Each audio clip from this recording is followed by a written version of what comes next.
Imagine being able to get closure with someone that you deeply loved without having a conversation. Imagine no longer having to replay that conversation over and over again, wishing it were different, wondering what you could have said, or wishing that they could have explained why they left or they didn't choose you. Imagine feeling that genuine peace, not because they came back and not because they even apologized, but because something inside of you finally found the resolution it was searching for. If you don't know me, my name's Deborah. I'm a transformational healer and intuitive coach. And the reason why your mind keeps replaying these memories over and over again is not because you want to suffer. It's because you are searching, the nervous system is searching for an ending that it could not see. So today I'm going to talk about a neuroscience based process called memory reconsolidation, combined with imagery rescripting. That can help you find the closure that you are needing. I know this works because I have done it myself.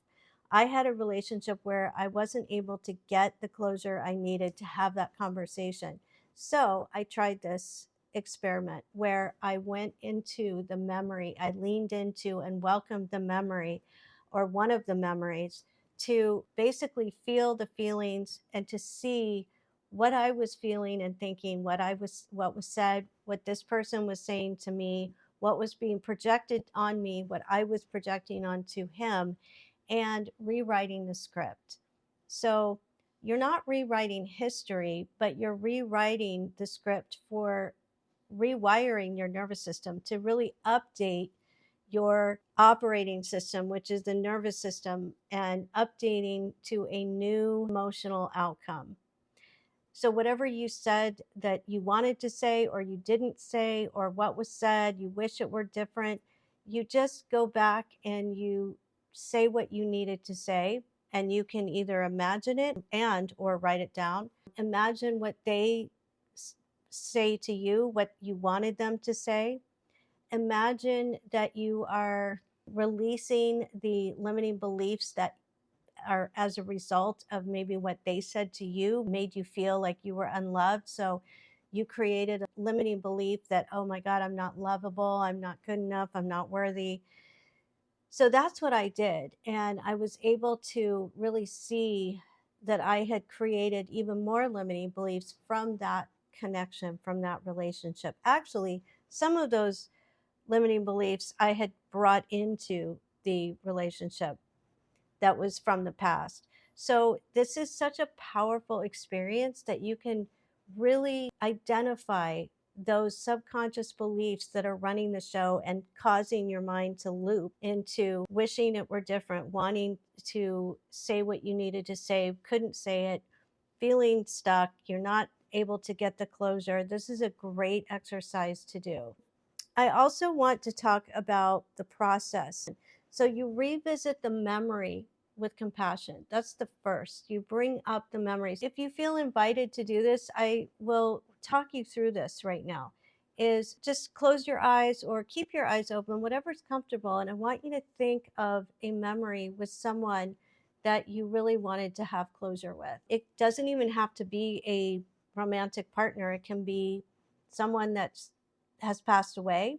I know for myself that I have a memory with my mom when she was sick and I had to make decisions that I also had to go back and rewrite the script of how I wish it could have been. Rewriting the script so that I could help in the process of grief and really heal my heart because there were things that were in my control and not in my control. So this is very powerful. So think of a memory of someone that you wish it were very different, that you wanted a different outcome, and to really close your eyes and visualize what was said. Just look at the memory and what was said to you. What were you saying to this person? There could be a lot of emotion behind it. Maybe you wish, God, I wish I wouldn't have said that to that person. Or I wish they wouldn't have said that or done that. Because the mind, and interestingly enough, especially in romantic relationships, the mind will romanticize the good and forget the bad, or vice versa.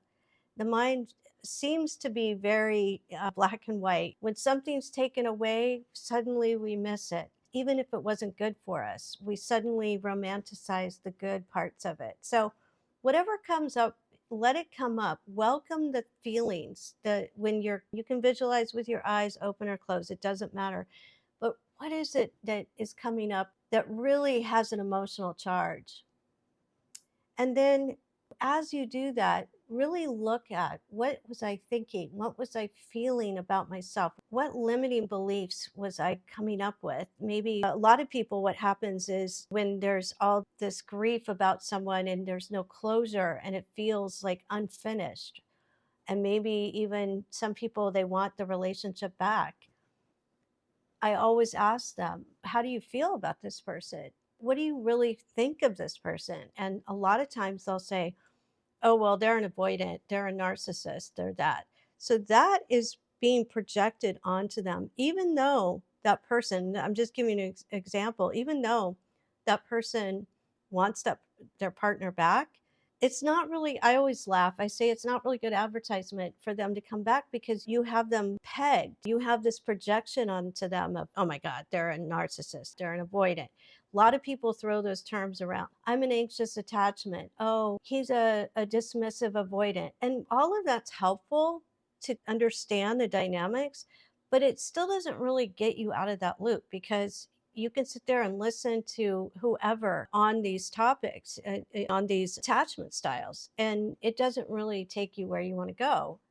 I'm not poo pooing it. I'm just saying that when you revisit that memory, you are looking at what are you thinking and feeling? What are you projecting onto that person? Because the mind is like a projector onto a movie screen. We are creating at all times. So imagery is very powerful to create a different scenario, to create a different ending, to create a different life. So what is it that you are seeing in that memory? Are you seeing your projections or maybe their projections onto you or both?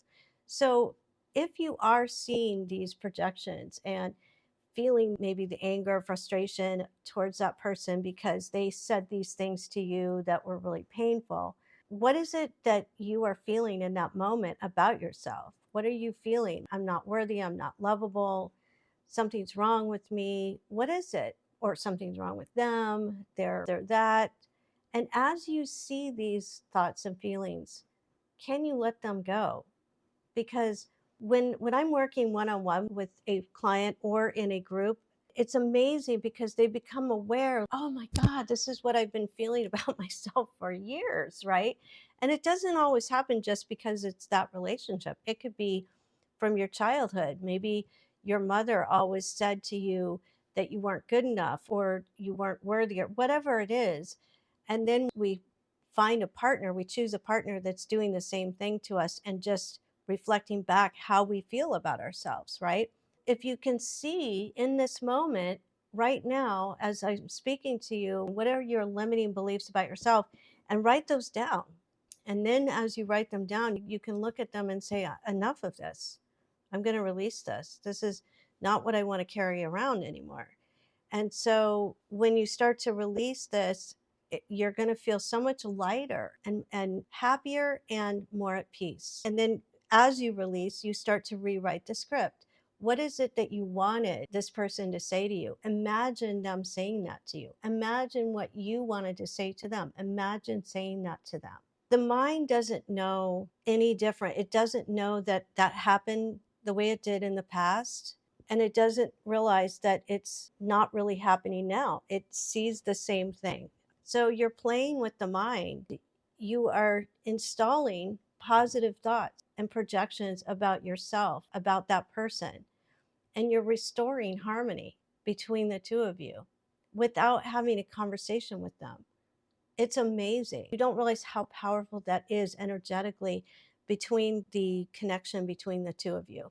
Unbelievable. And if you do this experiment, you can literally count on seeing major changes. Now, you may not see anything from that person, but you will definitely feel it in you. And chances are there may be sign or that person may reach out or something may happen. I'm not saying for sure, but something could happen. we don't realize that our mind is creating at every moment. And so, what script do you want to write for your life? Instead of being in this loop and being in the suffering of this mind going over and over the past, this is a great exercise to release that looping mind, reprogram the nervous system, and to install the new operating system of what you want in life. So, if you want to have that conversation with that person in your mind, imagine this. Rewrite the script of how you feel about yourself. I am worthy. I am lovable. Now, the funny cosmic joke is that you really are all of it because you are beingness. You are the love that you are seeking. The more you are in beingness and the more you can take a step back and be in the beingness and see your mind and see how your mind likes to loop and see how your mind is telling you how I'm not good enough, I'm not worthy, whatever. The more you're in beingness, you're going to laugh at that mind and you're not going to take it seriously anymore because you're going to go, it's not true of anyone on this planet. So the reason why we get into these really sticky situations is because our mind create these scenarios.